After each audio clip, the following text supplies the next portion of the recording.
Olá, seja muito bem-vindo ao Jornal da Record News. Esta edição também está ao vivo no nosso canal do YouTube e no Facebook da Record News. Vamos agora aos destaques desta sexta-feira. Brasil registra 1.032.913 casos confirmados de coronavírus. Ao todo, já são 48.954 mortes. Só nas últimas 24 horas foram 1.206 óbitos e 54.771 novos infectados pela doença. Advogados pedem prisão domiciliar para Fabrício Queiroz.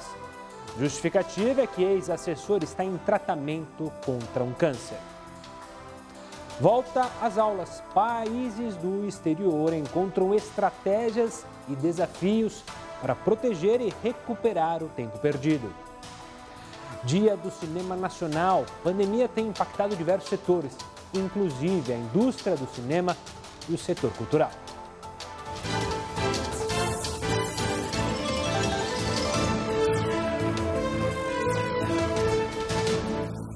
E o Ministério da Saúde publicou no Diário Oficial da União desta sexta-feira uma portaria com orientações para a retomada segura das atividades e também do convívio social. Retomar as atividades e o convívio das pessoas, de acordo com o ministro interino, general Eduardo Pazuello, é uma forma de promover a saúde mental dos brasileiros. Só que para que isso aconteça de maneira segura, o Ministério fez uma série de recomendações. Elas são divididas entre os cuidados que devem ser tomados para cada indivíduo e os protocolos que as empresas devem seguir. Os cuidados individuais são aqueles divulgados incessantemente desde o início da pandemia. O uso das máscaras, a lavagem frequente das mãos e o distanciamento entre as pessoas. Essas recomendações se estendem para as empresas, que, de acordo com a pasta, devem disponibilizar estrutura adequada para a higienização das mãos e estimular o uso dos equipamentos de proteção. Existem também recomendações específicas para os setores que lidam com o público. Eles devem adotar procedimentos que permitam o distanciamento mínimo de 1 metro entre as pessoas, reorganizar os espaços para as filas e esperas, implementar barreiras físicas e, quando a distância não puder ser mantida, e limitar a ocupação de ambientes restritos, como elevadores e escadas.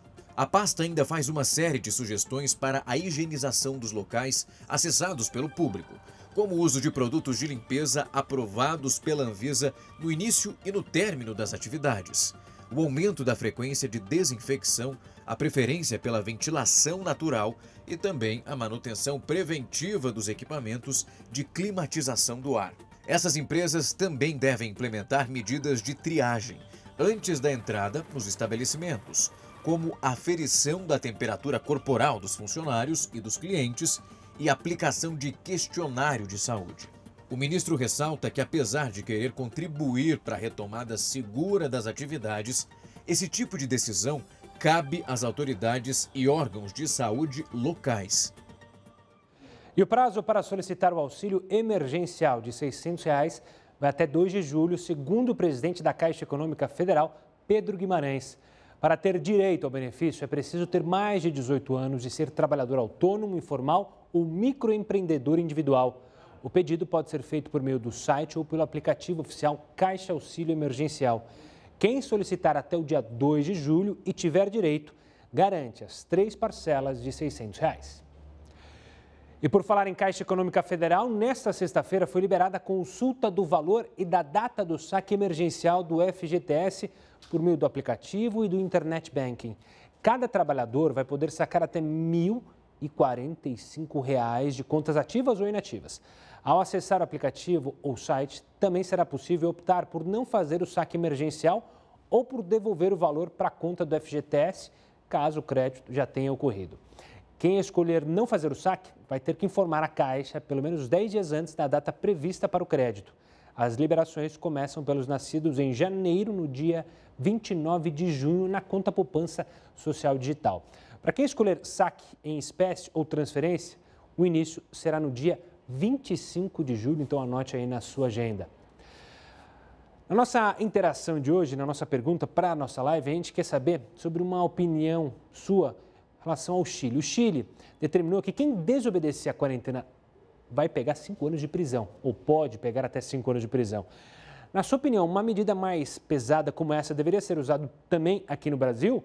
Mande sua participação. WhatsApp 11942-128-782. Pode participar também pelo Facebook. A gente daqui a pouquinho está lá na live para ter essa interatividade. E no Twitter, hashtag JRNews. Lembrando que também a gente está ao vivo no nosso canal no YouTube, youtube.com/Record News. Eu aguardo a sua participação. O presidente Jair Bolsonaro editou uma medida provisória que altera os direitos de transmissão de partidas esportivas. Agora, um único time é quem vai decidir onde o jogo pode ou não ser transmitido. Você vai entender os detalhes sobre esse assunto no próximo bloco. Agora eu te espero na nossa primeira live.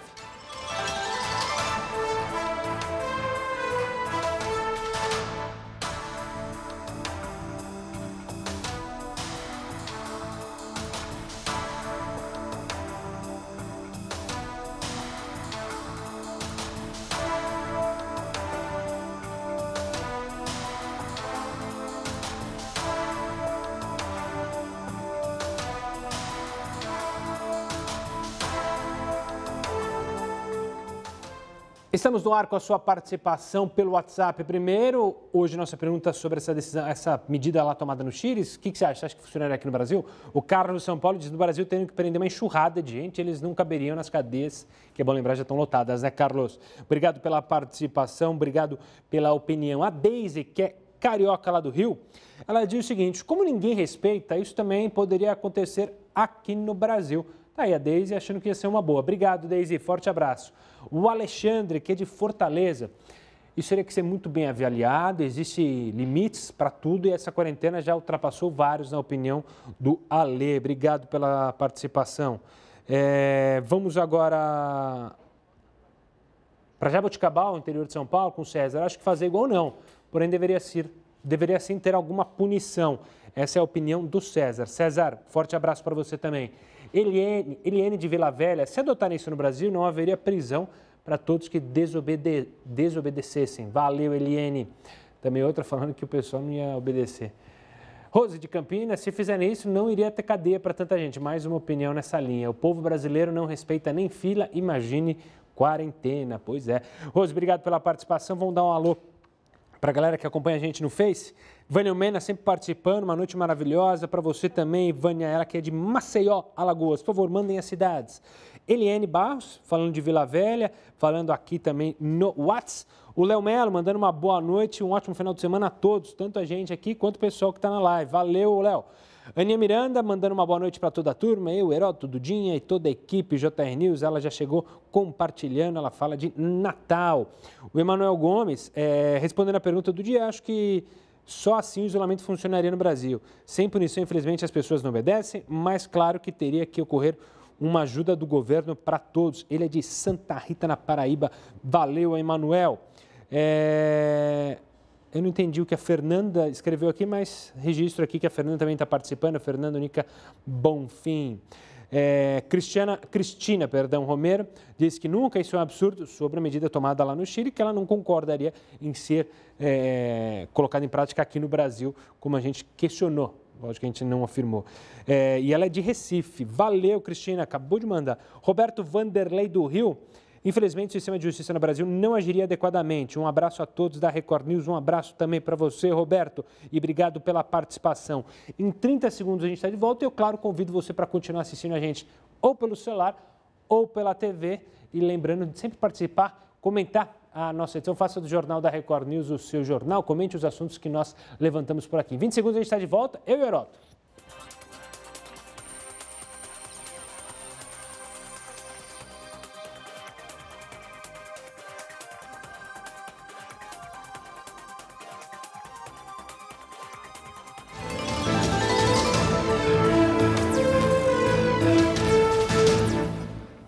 Estamos de volta para participar agora com o Heródoto Barbeiro, porque o governo conseguiu uma autorização para continuar com a construção da usina nuclear de Angra 3. Vocês lembram dela? O que isso significa?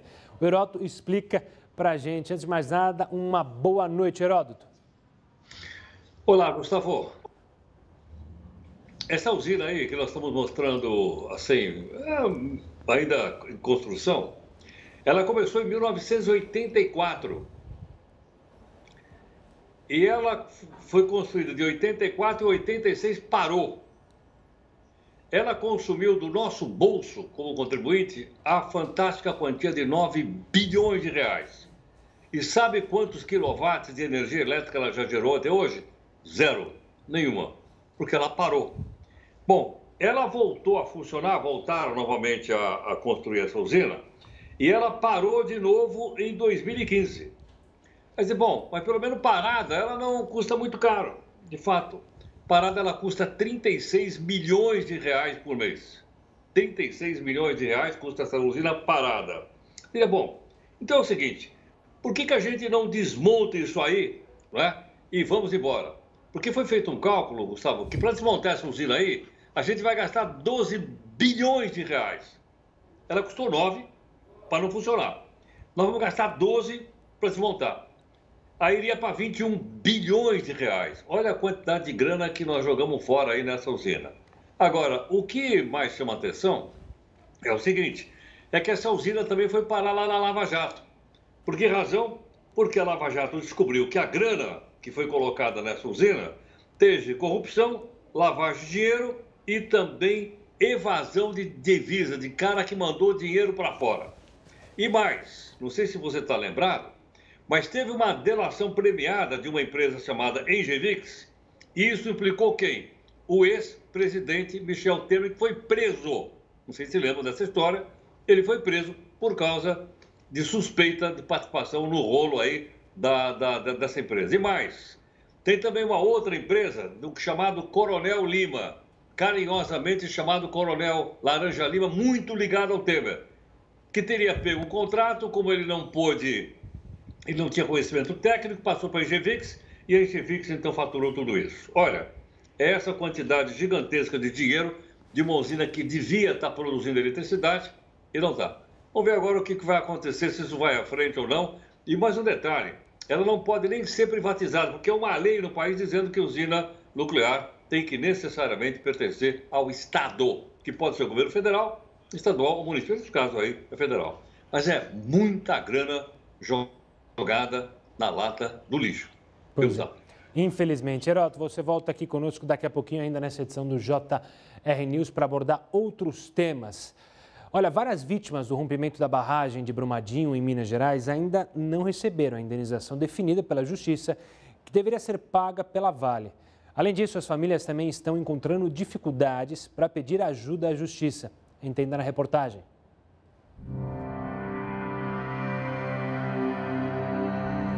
O rompimento da barragem da Vale, em Brumadinho, em janeiro de 2019, causou a morte de 259 pessoas, sendo que 11 ainda estão desaparecidas e inúmeros prejuízos para os moradores do local. Após meses de conversa, alguns acordos judiciais foram fechados para que a empresa indenizasse e amparasse as vítimas pelo ocorrido. Em um dos acordos ficou estipulado o pagamento de um salário mínimo aos moradores adultos, meio para cada adolescente e um quarto para as crianças. Além disso, ficou acordado também o pagamento de uma quantia equivalente a uma cesta básica por núcleo familiar pelo período de 12 meses. Mas muitas famílias reclamam que não estão recebendo o auxílio estipulado e não conseguem recorrer à justiça para resolver a situação. Isso devido a uma cláusula do contrato assinado. O juiz justifica essa ausência de acesso de um processo individual para conseguir essa indenização, tendo em vista que se trata de um acordo onde somente ficou pactuado que somente os órgãos públicos poderiam cobrar essa prestação da Vale, e isso tem causado um grande descumprimento dessa decisão. A Vale ainda é acusada de não ter pago outros tipos de acordo realizados com vítimas da tragédia ocorrida em Brumadinho. Esses descumprimentos geraram uma série de reclamações e protestos que foram interrompidos porque, na última semana, uma juíza da cidade de Mariana proibiu protestos na porta da mineradora. Neymar perdeu uma disputa judicial e pode ter que pagar 40 milhões de reais ao Barcelona. Pois é, o atacante queria receber um bônus de renovação de contrato de quase 260 milhões de reais, feito pouco antes da ida para o PSG da França. O Barcelona alegou que ele não cumpriu o acordo. O Tribunal Espanhol deu parecer favorável ao clube e ainda obrigou o Neymar a pagar 40 milhões de reais ao ex-clube. O jogador ainda pode recorrer da decisão. E nesta sexta-feira é comemorado o Dia do Cinema Nacional, mas o setor está sofrendo por causa da pandemia. No próximo bloco, você vai ver quais as estratégias estão sendo adotadas pela indústria cultural para tentar sair dessa crise. Não sai daí, nós vamos para mais uma live.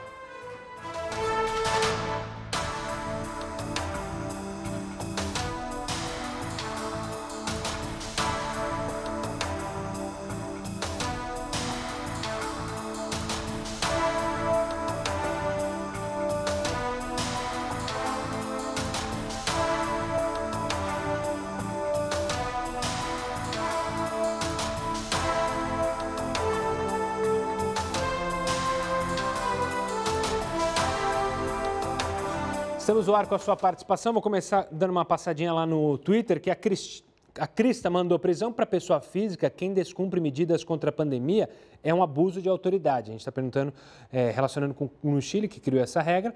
Mas para ela diz, olha o que ela diz, salvo se comprovadamente a pessoa souber que está contaminada, descumpriu as medidas com o propósito de contaminar terceiros, ou seja, colocar em risco outras pessoas.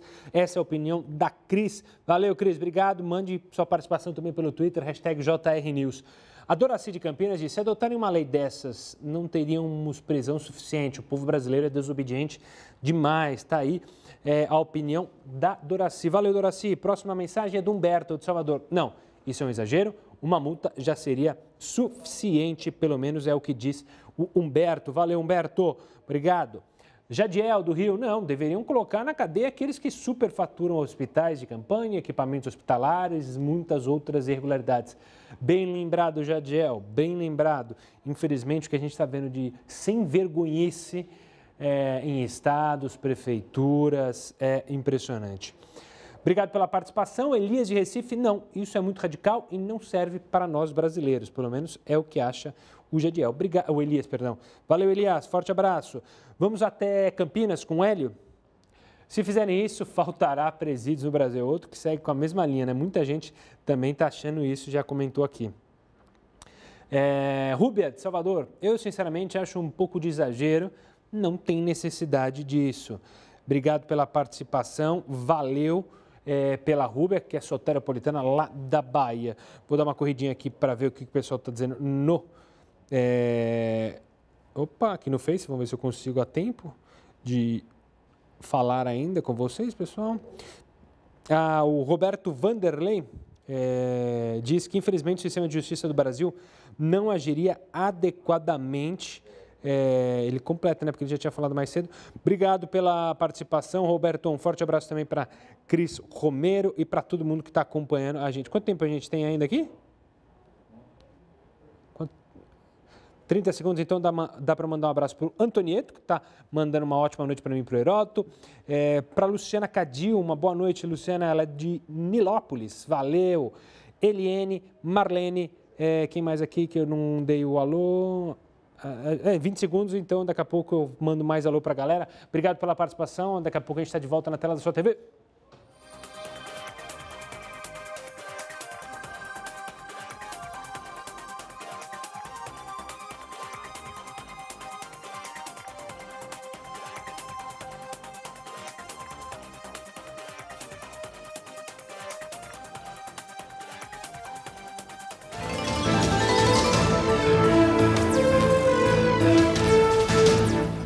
O presidente Jair Bolsonaro editou uma medida provisória que altera os direitos de transmissão ou reprodução de partidas esportivas. Para explicar essas mudanças trazidas pela MP, eu vou conversar com Eduardo Carleso, advogado especialista em direito esportivo. Eduardo, obrigado pela participação aqui conosco. Para o pessoal que não entendeu ainda o que é essa alteração, explica para a gente o que de fato com essa medida foi alterada nessa questão de direitos de arena, de transmissão. Boa noite. A medida provisória, ela altera uma regra que existia no futebol brasileiro há bastante tempo, que é a que dois clubes devem estar de acordo para que uma partida seja transmitida pela televisão, por exemplo. Isso foi utilizado durante décadas, né, e os contratos atuais que estão firmados, eles partem dessa premissa. Um jogo apenas é transmitido pela televisão quando há acordo entre os dois clubes. A MP, ela inova e faz com que o jogo possa ser transmitido pela televisão quando apenas o clube mandante autorize, sem a necessidade de autorização do clube visitante. Mas, doutor Eduardo, você bem lembrou, os contratos foram feitos antes da MP. Os contratos que foram realizados antes da MP, eles seguem valendo ou podem ter alterações? Esse é um ponto bastante importante que deve ser ressaltado. Nós temos no sistema jurídico brasileiro um princípio chamado do ato jurídico perfeito.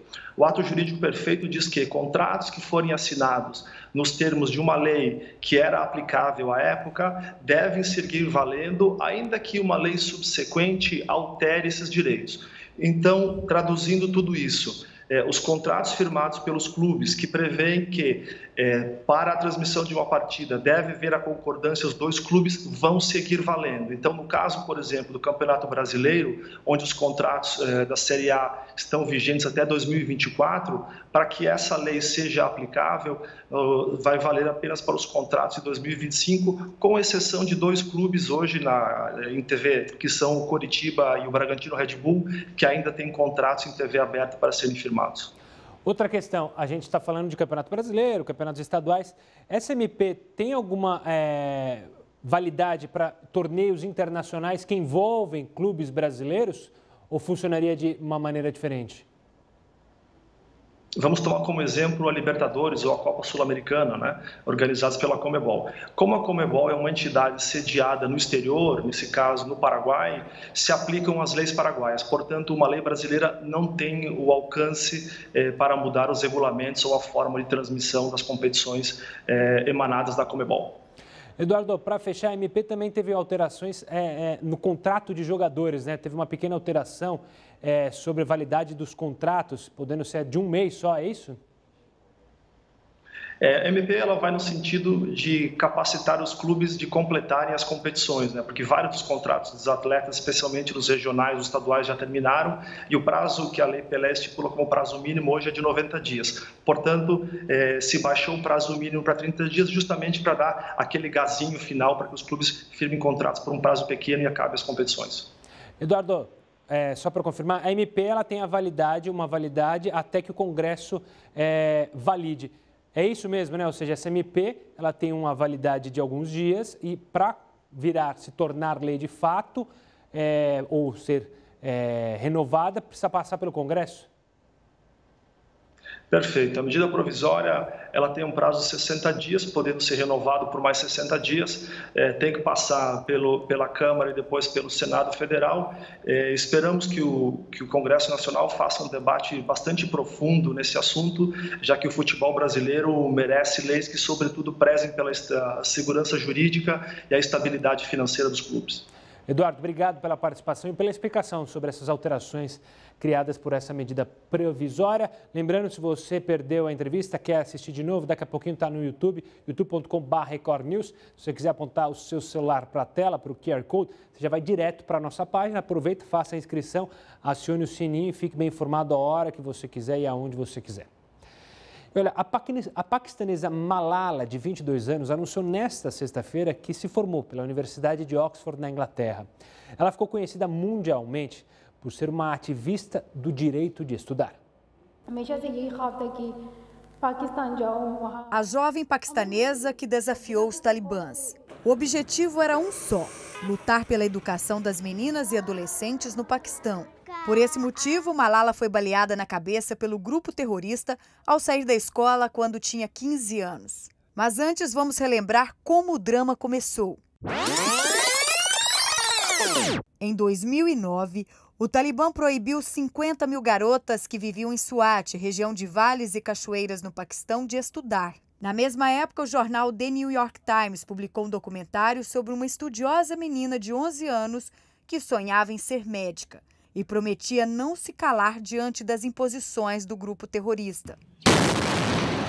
3 anos mais tarde, Malala sofreu o atentado.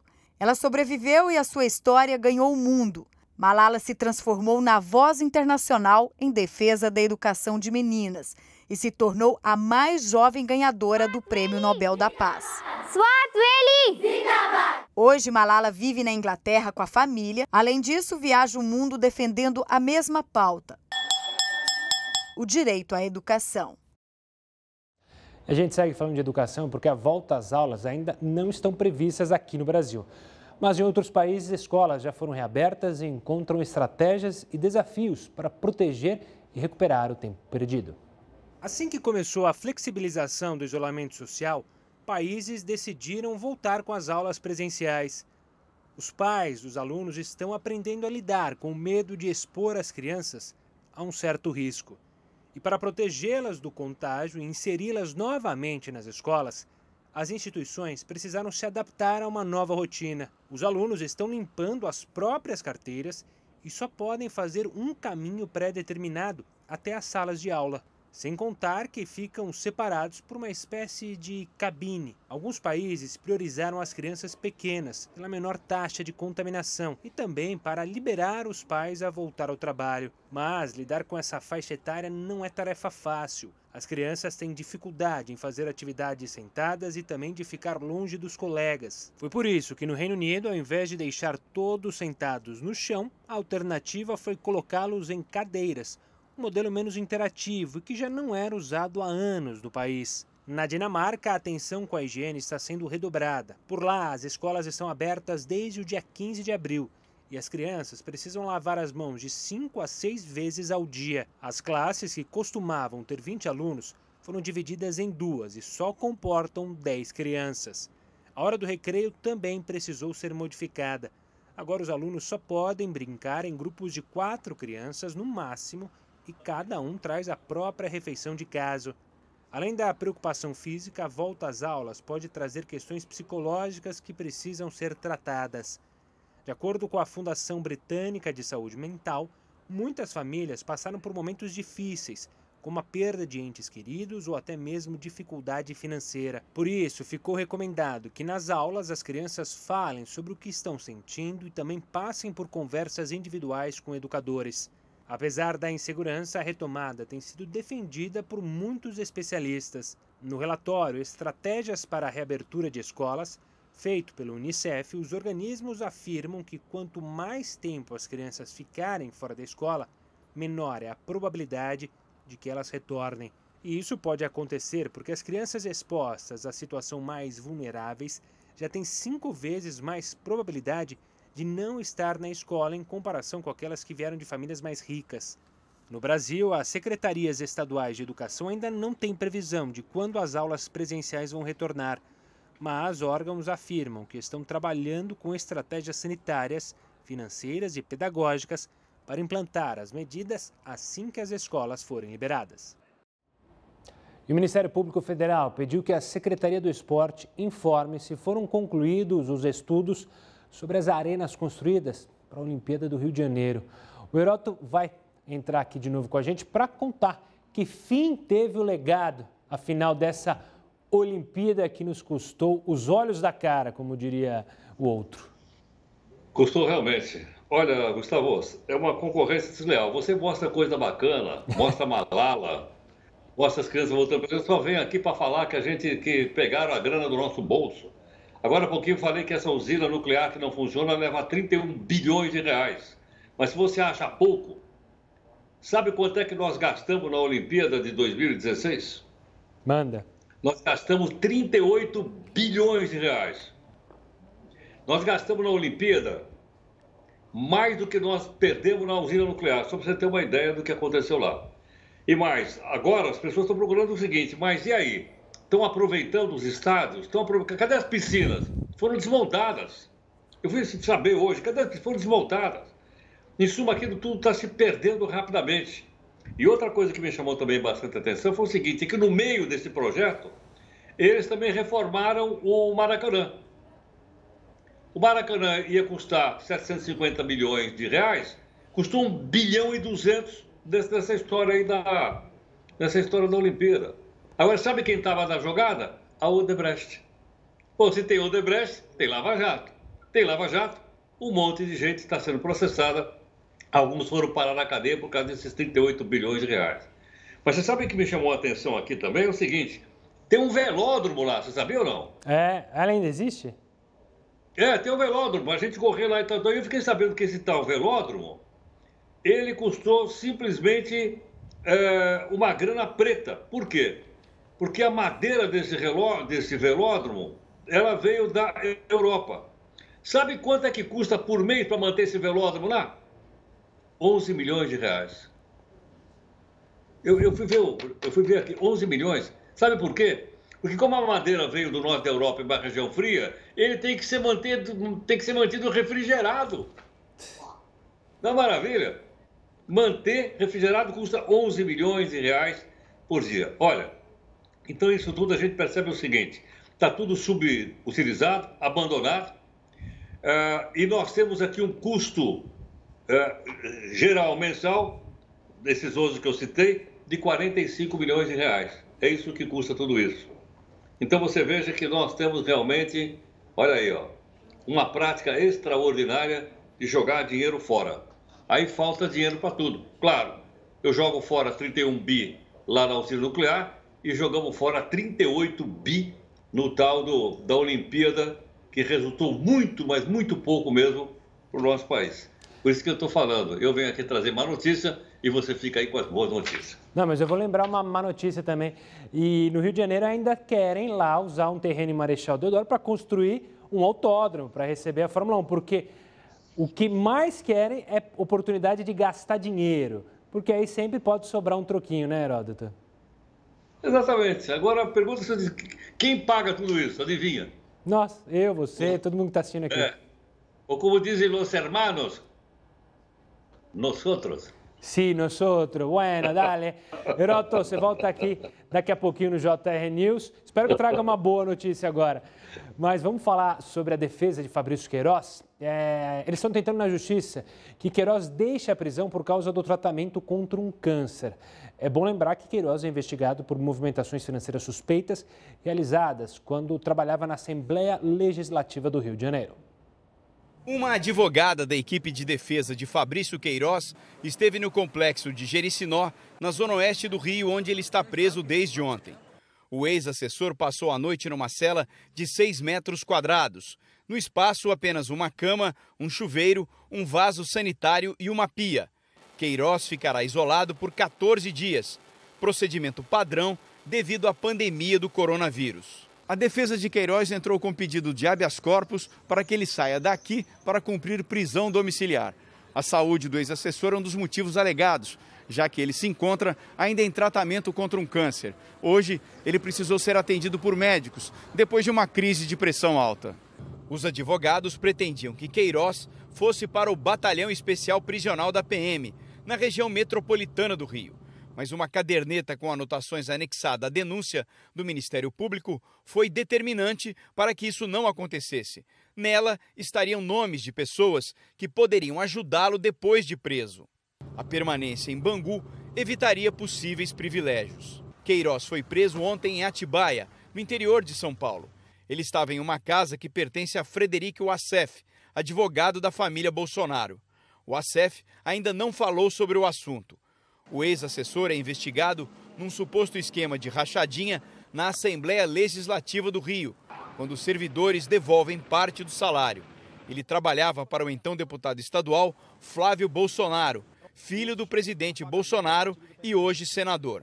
A data para Queiroz ser ouvido pela justiça ainda não foi definida. A mulher dele, Márcia Aguiar, também teve a prisão decretada, mas está foragida. E no Rio Grande do Norte, os números de infectados pelo coronavírus só aumentam. As unidades de pronto atendimento estão superlotadas e o estoque de medicamentos para intubação só dura até este fim de semana. Na região metropolitana de Natal, há uma maior pressão por leitos. As unidades de pronto atendimento da capital estão operando com o dobro da capacidade. Pacientes graves precisam ser transferidos para leitos de UTI, mas não existem vagas. A ocupação em todo o estado chega a 95%. Em Natal, em Mossoró, a situação é mais crítica, 100% dos leitos ocupados. E a fila de espera é grande, são 82 pacientes aguardando por uma vaga. O governo solicitou vagas nos hospitais privados, mas até agora só um hospital demonstrou interesse e com apenas 7 leitos. As demais unidades privadas estão sobrecarregadas. Prontos socorros funcionam em períodos alternados para dar conta da demanda.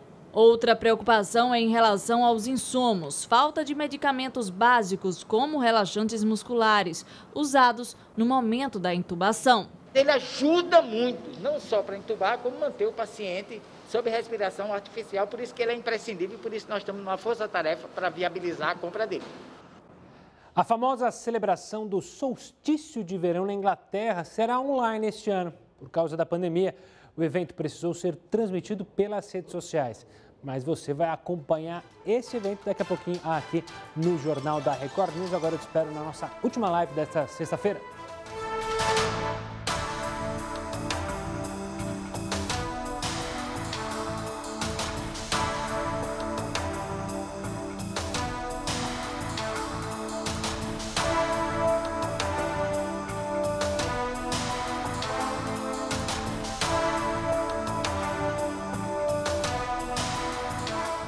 Estamos no ar com mais a sua participação. Mande mensagem para a gente pelo WhatsApp, pelo Facebook, pelo Twitter. Sempre é bom ter essa troca de opiniões. O José, do Rio de Janeiro, diz não sobre a questão de colocar uma pena de prisão para quem descumprir quarentena, isolamento. Acho que essa medida do Chile é um tanto quanto exagerada, na opinião do José, que é do Rio de Janeiro. Obrigado pela participação, José. A Sandra, que é de Praia Grande, litoral aqui paulista, ela diz o seguinte: aqui não tem como fiscalizar tanta gente, então acho que não adianta tentar ameaçar. Tá aí. A Sandra é meio cética quanto a uma possibilidade de punição. Obrigado pela participação, Sandra. O Marcos, do Rio de Janeiro, se adotarem essa medida aqui, não terá lugar na cadeia para tanta gente e o governo não teria dinheiro para bancar tudo isso. Tá aí mais uma opinião que vai na linha de vai faltar cadeia para tanta gente que descumpriria uma posição, caso existisse de fato essa punição. Obrigado, Marcos. Helena, Maceió, terra maravilhosa, aqui não funcionaria. Se as autoridades do país não respeitam, por que o povo iria respeitar? É a opinião da Helena. Helena, obrigado, forte abraço para você também.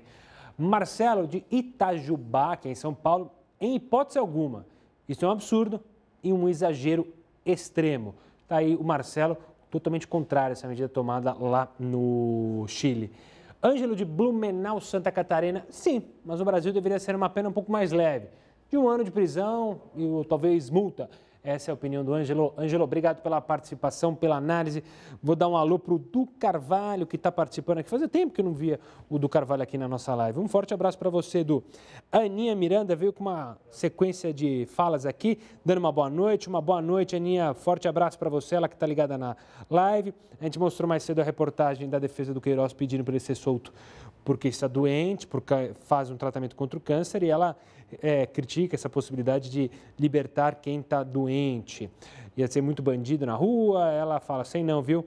Uma boa noite para Rosana Silva, ela manda uma boa noite para todos da produção do jornalismo, todo mundo aqui trabalhando, seguindo nessa sexta-feira, um abraço. O Du Carvalho voltou aqui e falou: abraço, estou sempre aqui, participo pouco mesmo. Então pode participar mais, Du. Manda mensagem, é sempre bom conversar com vocês. Alegra o meu intervalo comercial aqui na TV. A gente tem ainda mais um minutinho, manda um abraço para a Rosana Silva também, que mandou esse abraço para toda a produção. A Aninha fala sobre os leitos do Rio Grande do Norte, diz que as pessoas são muito desobedientes, não cumprem o isolamento social e também talvez não usam máscara quando estão na rua, né? Por falar em máscara, eu faço um convite para você que está acompanhando a gente vai ter uma entrevista bem legal para falar sobre essas máscaras. Você tem sentido dificuldade em usar e dar um sorriso e mostrar para a pessoa que está feliz? Então fica ligado com a gente.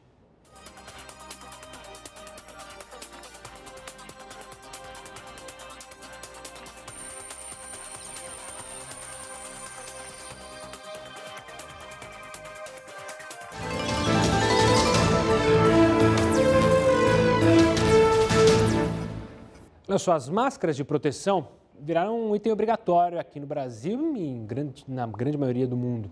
Só que em alguns momentos as pessoas se deparam com uma dificuldade de entender o que a outra pessoa está falando, se ela está sorrindo, se ela está brava.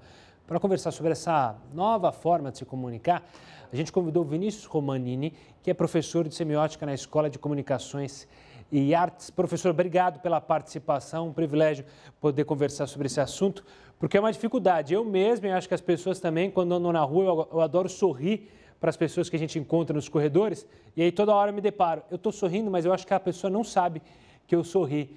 O quão difícil vai ser essa nossa adaptação com as máscaras e trocar mensagens com o olhar, com o sorriso que a gente tinha tão costumeiramente no nosso país?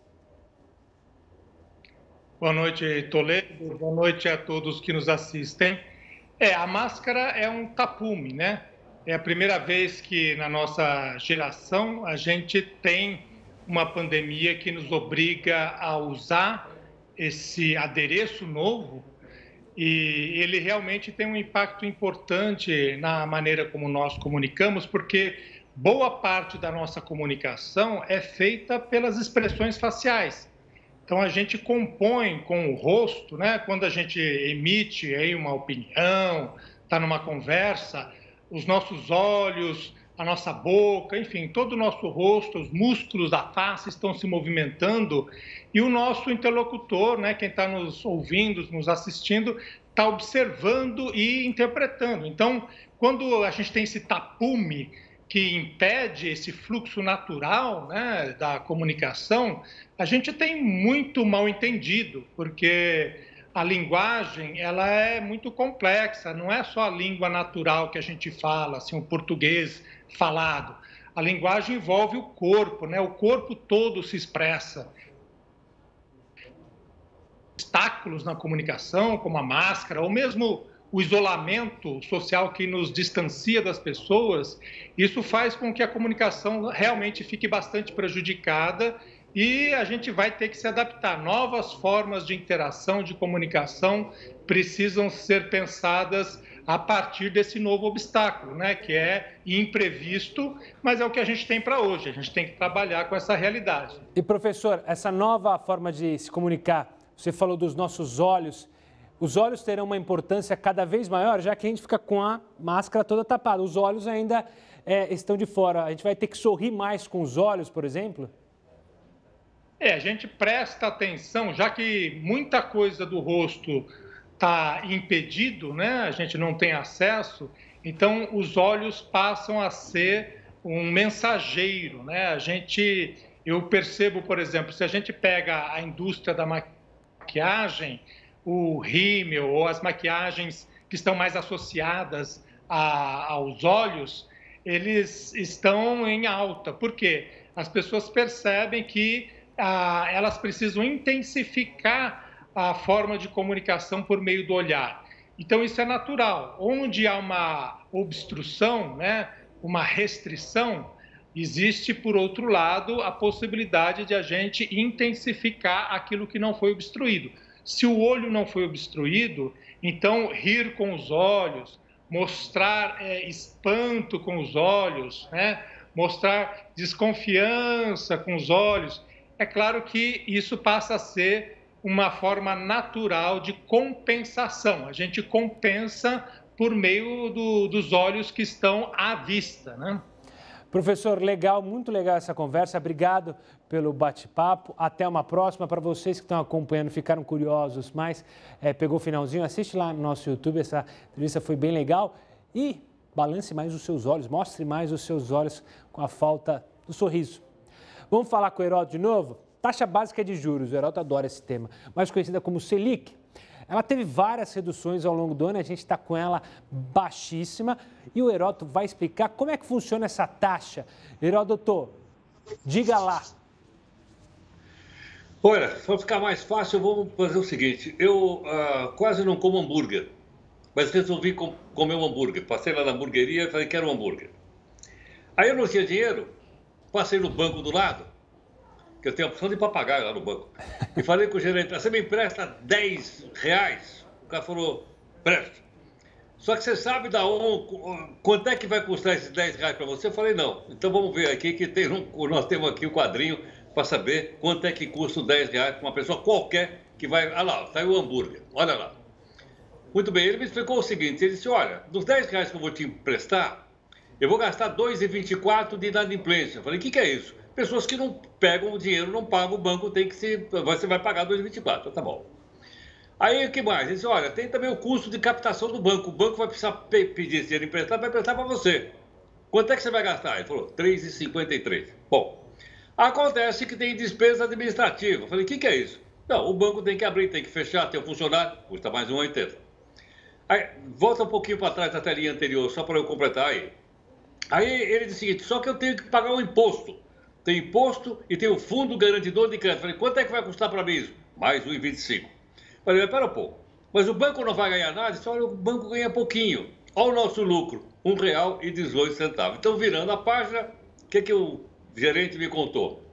Ele me contou o seguinte, que só com esses insumos, eu vou pagar R$ 6,47 pelos 10 que ele vai me emprestar. Tá aí, ó, para fazer o hambúrguer. Eu vi isso aqui no Infomoney. E agora, finalmente, para a gente saber quanto custa esse dinheiro, não é? Todo esse hambúrguer custa R$10. Então, por aí você veja o seguinte, veja a quantidade de coisa que se paga quando se impede o empréstimo. Estou brincando com R$10 aqui, mas poderia ser R$1.000, ou poderia ser R$100 mil na compra de um imóvel. O volume, o percentual é o mesmo. Então, por isso é que o crédito é tão caro. É claro, eu sei que tem um oligopólio de banco, tem só 5 bancões, etc, etc. Mas esse cálculo que você vê aí é um cálculo feito por todos os bancos. Então, por isso é que o crédito é tão caro no nosso país. Tá certo. Heroto, obrigado pela participação. Vá comer... Só uma coisa. Depois que eu vi esse crédito aí, eu nem comi mais esse tal de hambúrguer aí. É isso que eu ia falar. Eu ia falar para você comer o hambúrguer, senão vai esfriar. Mas já que você não comprou, então é melhor passar fome hoje à noite. Forte abraço, Heroto. Obrigado. Bom, vamos falar do Senado. O Senado marcou para semana que vem, terça-feira, exatamente, a votação para discutir o adiamento das eleições municipais que deveriam, vamos dizer assim, acontecer em outubro deste ano. Existe a possibilidade de mudança por causa da pandemia do coronavírus. Tem uma proposta de emenda à Constituição que pede que as eleições aconteçam depois que for registrado o achatamento da curva de contaminação. Especialistas da área médica, ouvidos pelos senadores, estimam que isso pode acontecer apenas no mês de setembro. E o presidente Jair Bolsonaro escolheu o ator Mário Frias, a gente já tinha adiantado, para a Secretaria Especial da Cultura.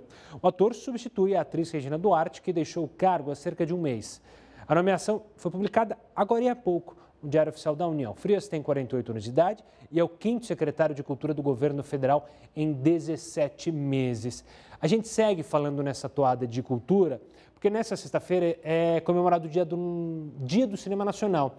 Só que a pandemia tem impactado diversos setores, inclusive a indústria do cinema e o setor cultural como um todo. Para falar sobre isso, converso agora com o Leandro Valiati, especialista em economia cultural. Leandro, obrigado pela participação aqui conosco. Eu não sei dizer se é o setor mais afetado, porque a gente tem o setor de turismo, o setor das companhias aéreas, mas o setor cultural, ele sofreu uma devassa enorme com a pandemia do coronavírus. Estou correto em dizer isso?